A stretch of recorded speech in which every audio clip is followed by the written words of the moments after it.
Today I want to tell you about this VIPEK clothing rack with 2 bars to hang hangers on, as well as 3 shelves and casters.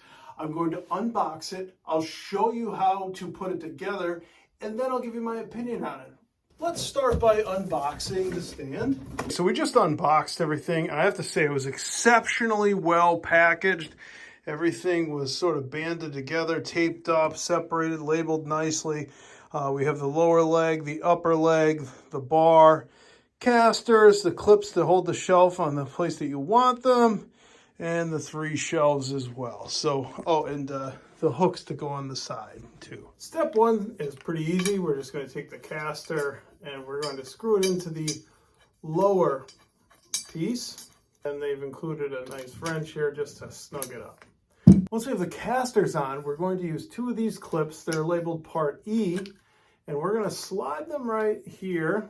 You can see there's an arrow pointing toward the top, so you want it to go upward. And we're going to lock those in there, and this will be the bottom shelf. We're going to put them at the same slot on all 4 legs.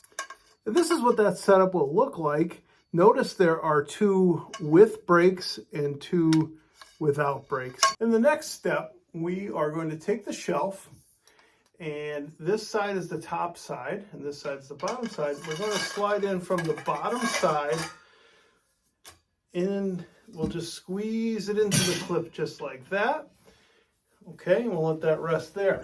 Next, you want to alternate where the brake location is. So this is no brake.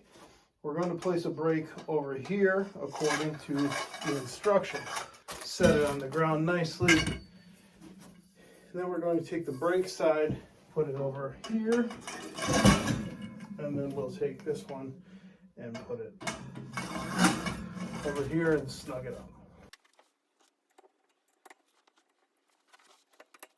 Okay, so the next step was simply to repeat that process again.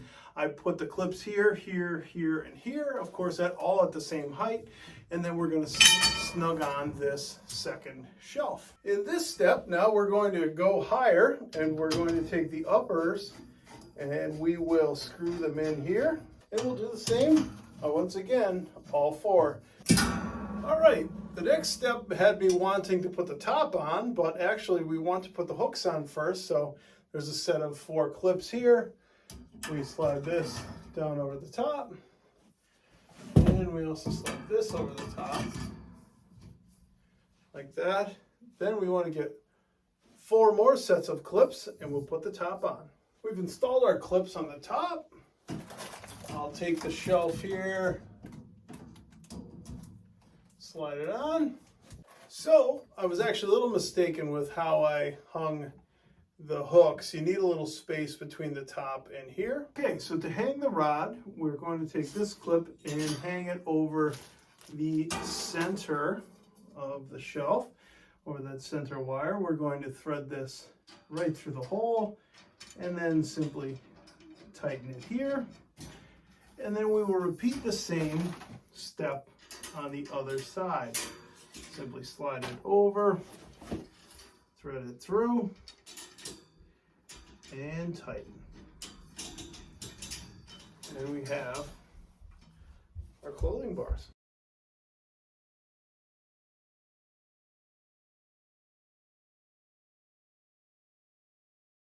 All right, guys, so overall, this is a really nice rack. I would call it medium duty, and it's nice. It's fairly sturdy with a little wiggle. Good value though. I do like it has plenty of room for storage of suits and pants. It's also versatile. You can configure the height of the shelf, the height of the hooks. You can really make it your own. So it's a really great unit with generous measurements. This is the larger of the 2 that are listed. And very happy with the purchase. I like the fact that they have these hooks on either side. You can put belts, you can put bags, you can put hats, you can put ties on there. A lot of things you can do with it. And then, you know, of course, at the top, if you have a suitcase or something like that, you can do that. Shoes on the bottom. Really a great all-around rack. Very happy with it. Again, I'd call it medium duty, but a really good product.